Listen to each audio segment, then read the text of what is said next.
Well, the Sports Editor is delighted to chat to another cricket legend in the form of Craig Matthews. Craig, welcome. Good to chat to you again. But I want to start off with the Test series against the West Indies. A much needed win for South Africa. Where do you feel we were stronger if you had to compare the two teams? Well, I suppose the key issues are bowling and Quinton de Kock, really, at the end of the day. I suppose those are the key differences as well. You know, you take his runs out of there, then we don't look so pretty, you know, in terms of it. And then from a bowling perspective, we were a lot better and a lot more consistent, a lot more penetrative in terms of the fast bowling. I mean, we played on pitches that helped us a bit and what have you. There's no doubt. But to restrict another Test playing nation to 160 as being the highest score they get in 4 Test innings over the 2 Test matches is a good effort. So. I think a lot of people would make the argument, and it's a fair argument. It's a very, very weak West Indies side, but at the end of the day, you can only play against what's put in front of you, and they went there and they did the job. I would be concerned if I was the South African setup management with the batting. As I say, you take Quinton's runs out of there, you take the 140 and the 96 out of there, then there's not a heck of a lot left. There's obviously. Elgar got a few and Van der Dussen got a few and what have you, but in between, not a lot. And I appreciate that there are a few debutants in that top 5, top 6 as well. But something that you alluded to before is the averages, and that's also something interesting to look at. Whereas before we had a Jacques Callas who maybe was in the 40s, 50s, AB de Villiers was in the 40s and 50s. There was always someone or a couple of them who knew were going to score a half century as well. What would be the best sort of approach to try and fix that? You know, like you said, obviously Quinton de Kock is making runs, but he has a bad day. Who do we turn to? How do we fix that, Craig? Yeah, I think it's in some ways aligned to the previous conversation we had, whereby you only fix that through domestic cricket. So you fix it through the preparation of players coming into that system. I mean, as I say, I appreciate that. Peterson and Brian, who were making their debuts in Test cricket, and then around them, Van der Dussen hasn't played a heck of a lot. You're missing Bavuma, so he would probably come back into it. But to your point, he averages, I think, early 30s really at the end of the day. And to me, that sort of talks to our domestic cricket, that we're not necessarily creating world-class players in our domestic competition. And again, it's not a criticism, it's just a reality, and you've got to deal with that. And my take on it is that if you want to fix it over a period of time, you've got to go treat the cause of it. And the cause of it is that you are not creating world-class players. One thing you don't want to do is try and learn to be a world-class player playing on the international scene. You develop on the international scene, you get better on the international scene, no doubt. But you can't just keep throwing somebody back into the mix, hoping they will come good over a period of time. And then you've used the names, and they're 2 legends of South African cricket, so maybe there's a degree of that being unfair. But Callas, de Villiers, when those guys walked into the international side, you knew they were going to play 100 tests. They're probably going to average 45, 50, and what have you. And they're not the only ones. A guy like. Other examples, a guy like Herschel, you knew after how good they were at domestic level, you knew they were going to have long careers at international level. Graham Smith's another example. You just watch them at domestic cricket and say, well, hold on, this guy is ready to play. He's got a game that's organized enough. And I think we spoke last time about a guy like this Conway guy. You can see that they've served their time, and they probably average 40, 45, and some of them probably closer to 50 in domestic cricket over an extended period. I just get the feeling sometimes that even in a weak domestic competition, we are elevating players who maybe average 35 or 37 at domestic cricket. And my take on it has always been that when you take that step up from domestic cricket to international cricket, you can take 10 off at an average level. You take 10 off. So if you want to be averaging 45 in Test cricket, you should be in domestic cricket, and that's anywhere in the world. You should be averaging 55, 56, and whatever. I remember, again, it sound a bit like in my day and what have you. But the guys who played Australian domestic cricket who averaged 55 in a strong domestic competition, couldn't get an Australian side. They couldn't get in. Yeah. So it's not, we sometimes look at it and what have you, and we say, well, why is it and what have you? I don't think that over an extended period, numbers don't lie. If you're a really quality player at domestic cricket, you should be averaging in our domestic competition close to 50. That's what you should be doing. And I appreciate that. I'm slightly getting off the subject here, so I apologize for that. Okay. I also appreciate that with the advent of T20 cricket, is players are going to be more aggressive at international level. So maybe the averages of a few years ago are probably unfair. Maybe we're being a bit unfair to push it, but certainly 45. In terms of being that sort of quality player, that when required to knuckle down at test level, you're able to do it and have the technique to be able to survive long enough to make those big scores. Yeah, no, I agree with you flat out. I think one person who can also throw in the hat there was Hashim Amla. I mean, also brilliant. Absolutely, you knew runs were coming. He was just a class of his own. So, and what it does as well, Ryan, is it doesn't talk to the fact that they get runs every time, but over a period of time, they're going to come up with the right numbers. In other words, whatever it is, every 8th innings or whatever in Test cricket, or every 4th innings, they're going to get 60, and every 8th innings they're probably going to get an 80, and every 12 innings they're going to get 100. That's just the way it works out in those situations. And when they're having a good run, they get 100 every 3 or 4 Test matches.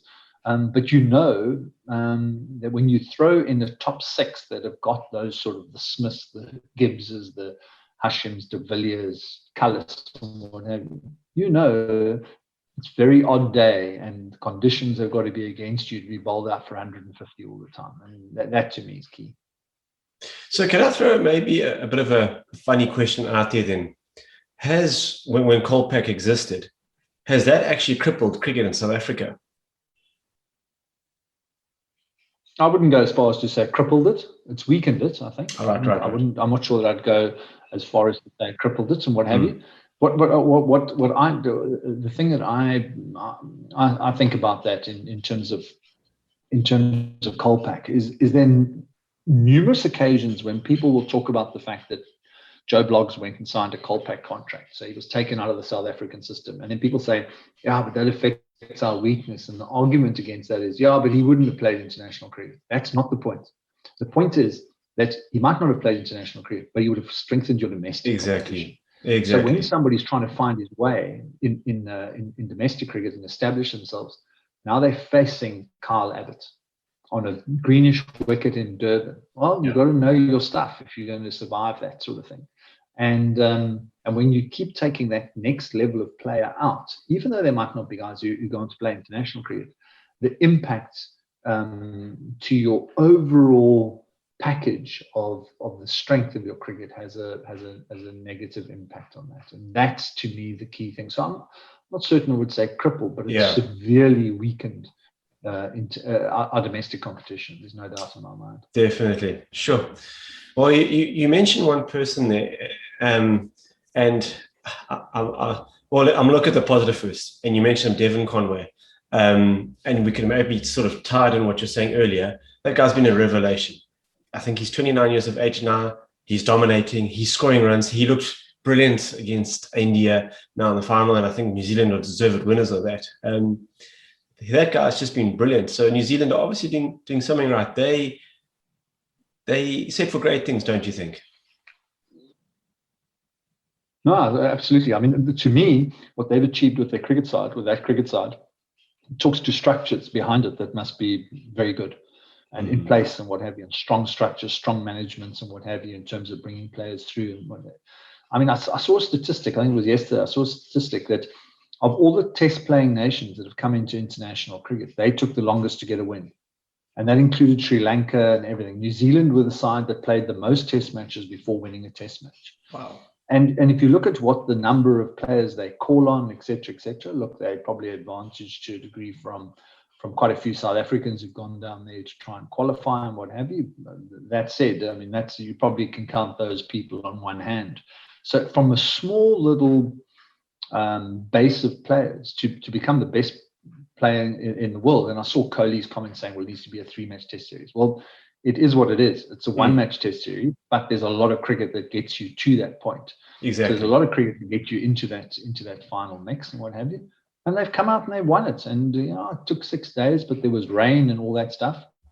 Deserved winners. So clearly, to me, that doesn't just talk to a group of talented players. That talks to a structure, a board, a administration behind the scenes that know what they're about and know what and have a very clear path in terms of player development, etc., etc. So yeah, hats off to them. I mean, we've often spoken about the success of All Blacks rugby in terms of the number of players they actually pull from and what they managed to achieve is phenomenal. They've done the same thing with cricket, to be honest with you. Yeah, definitely. No, I agree with you flat out.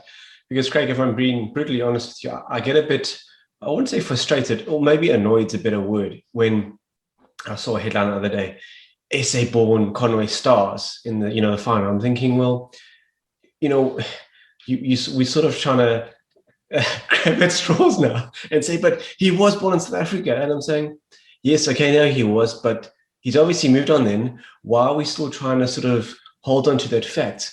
Let it go. We obviously, which is maybe we're talking about the structures in SAA cricket, that shows that something's wrong because we're not identifying the fact, because how can he leave us and go and do brilliantly? So either the setup here wasn't maybe conducive from, maybe it wasn't working out, and then it worked out from, maybe that's what happened.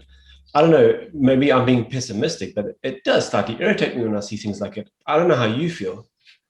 No, I think that's a fair comment. I think to me, the thing that we've missed in South African cricket, and maybe we've missed it in other sports as well, is the situation of taking responsibility for the consequences of your decisions. And Sure. and in a lot of ways we haven't done that in South African cricket.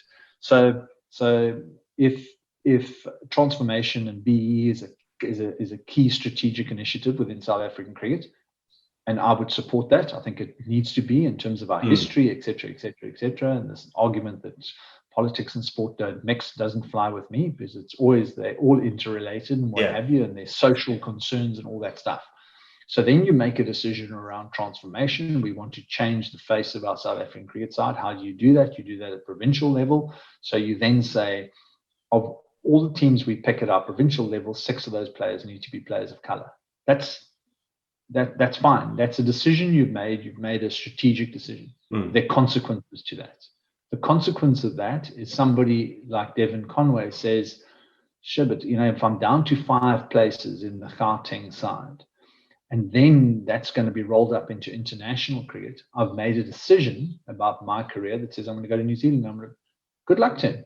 Yeah. But you can't then say, well, it's not fair and we'll claim him to be our own, etc., etc. You've made a decision, and you must live with the decision. You must say, we made a conscious decision around transformation. It was one of our key strategic initiatives as a business in South Africa.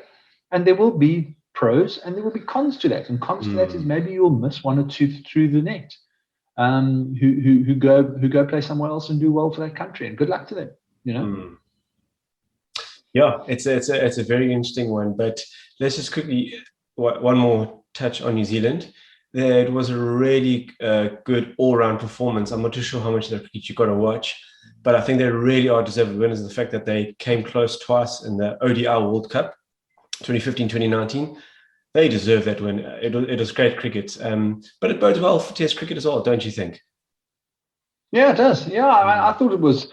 I actually didn't. I didn't pay that much interest in it. I mean, I watched quite a fair bit of it, but I didn't realize there was a 6th day. So while you were watching through the process, you were thinking, well, it was going to end up in a draw, and the weather's so bad here. So, but I mean, obviously they were very conscious of the fact that they had more time to play, and 8 wickets beating India. And I know the conditions are probably more suited to them than Indian conditions and what have you, but the reality, neutral ground and what have you, probably argument can be made that from a support point of view, crowd perspective, more on the side of India than they were on New Zealand. And they've gone and beaten a very, very good Indian side in the end pretty comfortably on under trying circumstances. 40 wicket and overhead conditions were difficult. and you got to doff your hat to them. They've gone and they've done it, and good luck. They must enjoy all the accolades they receive over the next while. Yeah, no, it's good. I think it's been absolutely brilliant. It's really, really good. But Craig, if you don't mind, I want to backtrack a little bit, talking about Conway and streamlining and things like that. And the SAA side, I think, plays a very critical part in terms of the whole setup. Is that where a lot of focus in terms of streamlining needs to happen in terms of the guys coming through to the next round? Yeah, look, I think while you if you accept that your domestic competition or domestic product isn't quite as strong as you would like it to be, because there are other things that play in that particular arena, then the SAA side becomes that stepping stone, that interim gap between first class cricket in this country and Test cricket. So I suppose from that perspective, that it's got a key role to play and what have you. How you manage that, I'm not 100% certain. I don't think it's that easy to manage that, because I think particularly at the moment around COVID and what have you, and the difficulty of travel and all those sort of things. But hopefully that'll clear up over the next little while, and we'll get back to being able to travel a little bit more. But I think the key issue there is you want that team to go and play against the best. Yeah. So you want to try and concentrate on that team going away and playing India A in India. You want Australia A in Australia. Those are the things you want to be doing, because that's where they're really going to get tested. I'm not sure going to Zimbabwe makes any sense. And I understand we've probably got some responsibilities in terms of the regional responsibility around supporting other cricket playing nations around us. I understand that, but if you want that thing to have the desired impact, you want to be going to tour Australia, or Australia come here and they bring their B team. I know it's called the A team, but they bring their second best, because that will then not only prepare players better, but also will put them in a position, without putting them into Test cricket, where they will start to get an understanding that there's a massive difference between domestic cricket and international cricket, and the ability of using SAA cricket as that bridging that gap would be very, very important, I would have thought, going forward. Yeah, no, you're right, Craig. So we'll watch it and see what happens, because I don't know what the next sort of set of fixtures is. We don't seem to really know until the spur of the moment. So anyway, that's what it is. But talking about it, so yes, we've beaten the West Indies comfortably in the Test cricket. Now we've got some 2020 cricket, and then we're playing against Ireland. Although it's, again, maybe not the West Indies are really good at the white ball, actually. Is it critical that we come out with positive results there as well? Yeah, absolutely. I think there's a degree. There are two factors for me. You want to start building some consistency around results and what have you. And people talk about winning being a habit and all those good things and what have you. But you want to start building some consistency around it. So winning consistently win another series, win another match, win another whatever over a period of time. And then I think the other problem is that if we'd gone to the West Indies and drawn the series and what have you, the South African public would have been on top of cricket again in terms of what's the right way of putting it? The board problems or off the field problems would have been accentuated by the issues of the team not doing well, not playing well at the moment, and what have you. So it's important that you continue to build on the success of the West Indies now, and that only means winning, really. Yeah, definitely. Well, let's hope that Dean Elgar, whenever his next test matches, he keeps producing results, because it seemed like there was quite a bit of, I'd say, quite confidence there with him. Like, he seemed to be determined to execute a game plan, and it felt like he had control of the situation, if I'm making sense in that regard. I think that's right. Yeah, I think that is what happens, but that's what you get from an experienced campaigner. He's a bit of he's got some dog in him and whatever. He's got a bit of fight in him, and I think he's built it up over a period of time. He has a guy who played a lot of domestic cricket. And I harp on the point a lot, but you get to learn about yourself, you get to learn about match situations, etc., etc. And I think he handled himself really well. You know, I mean, when you look back now, without being too negative about it, you know, I'm not sure how they came up to the decision around Quinton, because he's just never, he's from the get-go, in every part of the responsibilities, looked like a reluctant captain. And I do understand that they probably looked and said, well, he's guaranteed his place in the side, and you know, we want somebody who's guaranteed. And he's never looked, as I say, comfortable. Whereas you've taken this Test series, and certainly what I watched when they were in the field and what have you, Dean looked comfortable. He looked like it's not going to have a negative effect on his ability to bat, and that's key. That's key in it.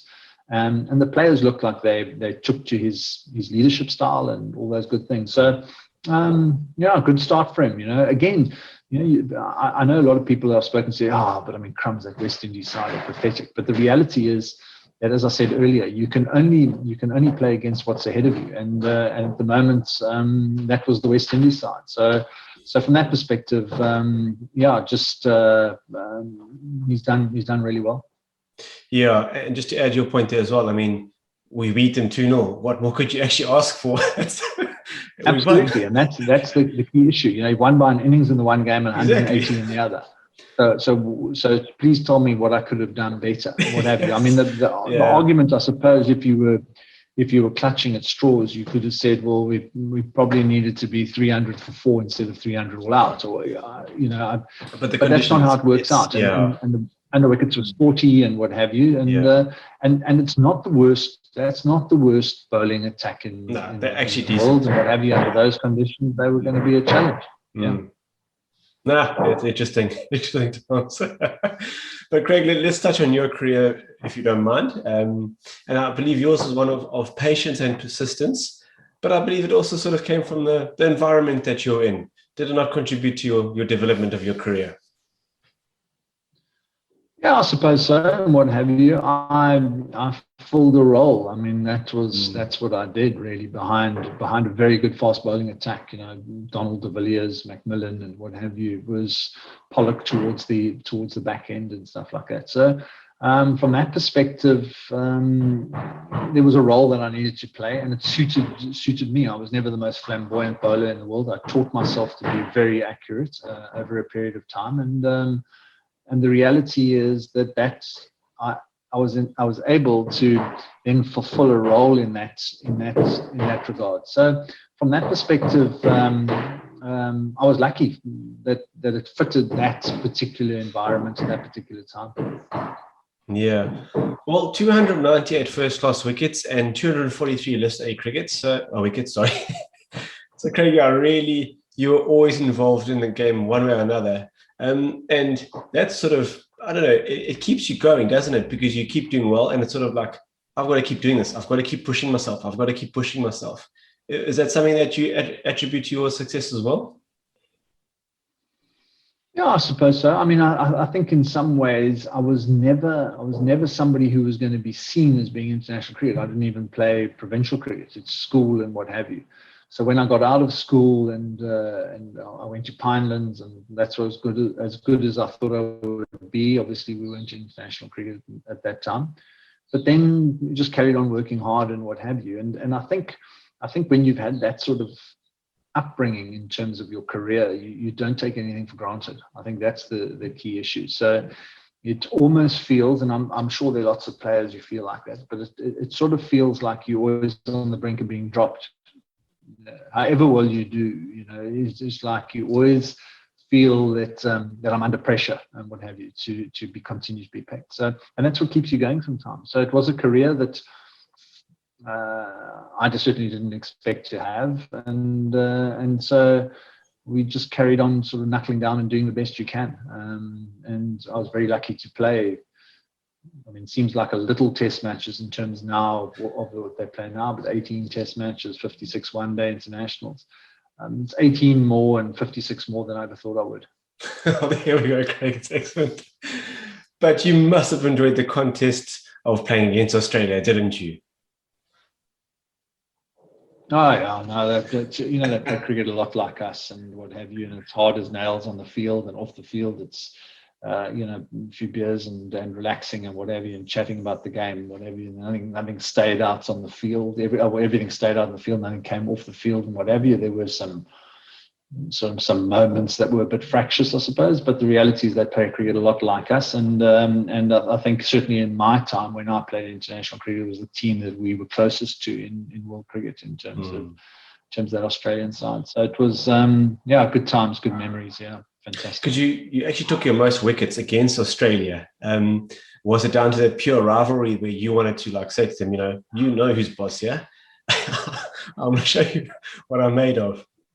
Yeah, I'm not certain what it was, Ryan, to be honest with you. But I mean, that to me, if you look back on your career and the things you're proudest of and what have you, is in a lot of ways to earn the respect of the Australian players was key for me. And I didn't start out like that, but to end the career and then engage with their players, and they genuinely respected. And you read Steve Waugh's book, and he speaks about, Craig Matthews was a handful in that test series and what have you, and that sort of thing. You think to yourself, crumbs, some kippie who went to Pinelands High School and what have you, to be spoken in that way is pretty special. So, and I think the other side about it is that Australian side was pretty good. And so from a bowling perspective, if you got it wrong and you bowled badly on a day, they were going to punish you badly. And so you always needed to know that you were right on top of your game. Your preparation needed to be really good. And as I say, you need to be on top of your game. Otherwise it could be embarrassing, I think. Yeah, for sure.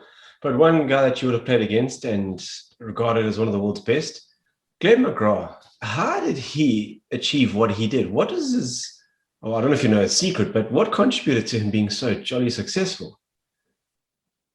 I think he was in some ways similar to myself. Absolutely. He was a bit quicker. He was a bit taller, so he got a bit more bounce, and he moved the ball around more. I think in Australia there's not a lot of sideways movement off the wicket, so you've got to be able to swing the ball, and he swung it.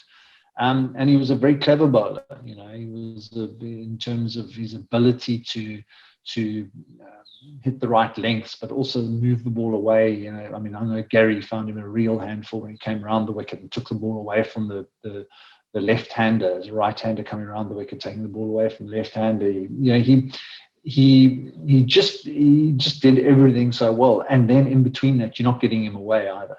So then there's a feeling of a pressure mounting or whatever. So people are looking to try and play some shots against him and what have you, try and get him away and try and get off strike and what have you, because he was always accurate over the top of off stump and what have you. So great bowler. Argument can be made he benefited from the fact that he often bowled with Warne. Talk about bowling partnerships, and that was a big advantage for him and what have you. But he was a great bowler. Really, really good bowler in terms of the lengths he hit, that little bit of extra bounce, a little bit of away movement from the right-hander. He was the real deal. Yeah. No, excellent. Great. Well, talking about bowlers, I've got a left-arm quick bowler who used to play for South Africa, and he says, "Hi, Boggles." No, the shorty. Yes. Yeah, that was from right in the beginning of my career and what have you, with Western Province. Right. There was a guy, Boggles Matthews, who actually opened the batting for Western Province at some stage in the 1800s or whatever. So that's where that comes from. Yeah, but you can rely upon Schultz to throw in a funny comment, definitely. Yeah, absolutely. Craig, as we sort of draw to an end, just let us know. So what are you actually doing at the moment? What's keeping you busy? Yeah, I'm in business at the moment, nowadays and what have you. So I run a plastic packaging business. So we've we run the South African operation of a global organization. So we've got 10 factories around South Africa, and we essentially produce different types of plastic packaging and what have you. So, companies called Berry Astrapac. So the Astrapac was the original South African company, which was a listed South African company. And we got bought out in 2017 by a European company, and now they got bought out by Berry Global, which is the biggest plastic packaging company in the world. So, Sure. I run the South African operation. So it keeps me busy. And then obviously the family, I've got 3 daughters, twins of 14. So, they keep us pretty busy and whatever. So, so don't get as much time to watch cricket as I probably would like. But sometimes it probably lessens my frustration levels from watching sometimes. But maybe once in a few years' time, I got retired. I've been retired. I'll have the opportunity to do that. There we go, Craig. And final question. Sort of one thing South Africa needs to do to just say, let's get back into the top 4 in the world in terms of Test cricket. One thing that South Africa could do. Yeah, I think we need to improve our system, top to bottom. I think there's as I say, I think South Africa has benefited for many, many years, and this isn't a comment that's got necessarily any racial bias or any provincial bias or anything like that. But we created world-class players. That's what we did in South Africa, and I think we do it similarly in rugby as well. We had an ability to churn out schoolboys of exceptional ability and what have you. And I'm not certain that we're in that position so much anymore. You don't necessarily see the proteges coming through. I might be wrong. I might be wrong. And to me, that questions your system. And I think part of that is social there, Ryan. I think I've seen, as I said, I've only got daughters and what have you, and with sons involved, but just chatting to other people.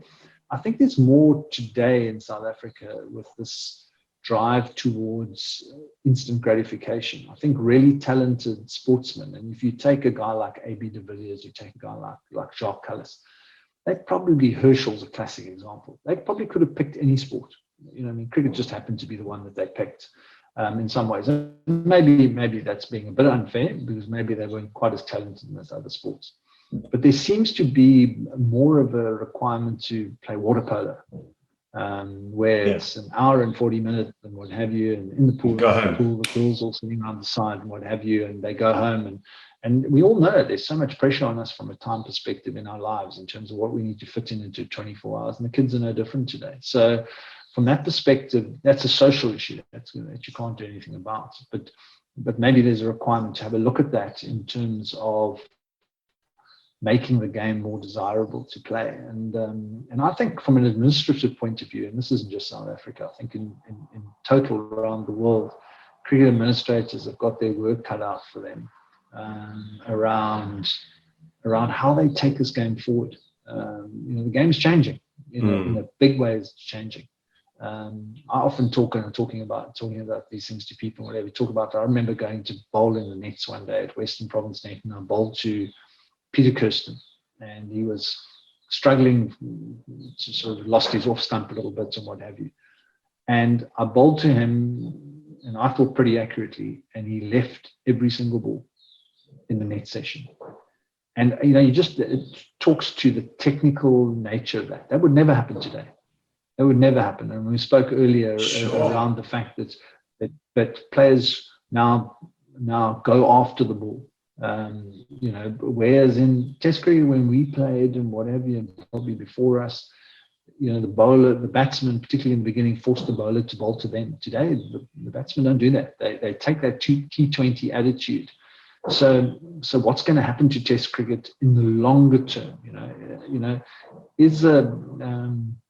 Is a guy going to be wanting to play Test cricket, the long 5-day version of the game? I've seen there been some talk in the press around the Ashes series this year, where they're talking, and I know it's COVID related, where the players are going to have to go to Australia for 4 months, no family visits, nothing. And players are saying, well, actually, I'm not going to do that. I'm not that's crazy. and when your option is there, then instead of that, I can do a stint of a month in the Caribbean or in Dubai or India or what have you, and play a bit of T20 cricket and earn 10 times what it earns a Test cricketer. Test cricket's got a challenge going forward, I think. Socially, it's got a challenge going forward. Yeah. Sure. Wise words there, Craig. Interesting perspective. Thank you so much. I really appreciate it. No problem at all. No, thank you for your time. Appreciate it. Thank you so much. All right. Thank you for your time. All the best then. All right. Good. Keep on. Cheers, man. Cheers. You too. Ciao. All right, bye.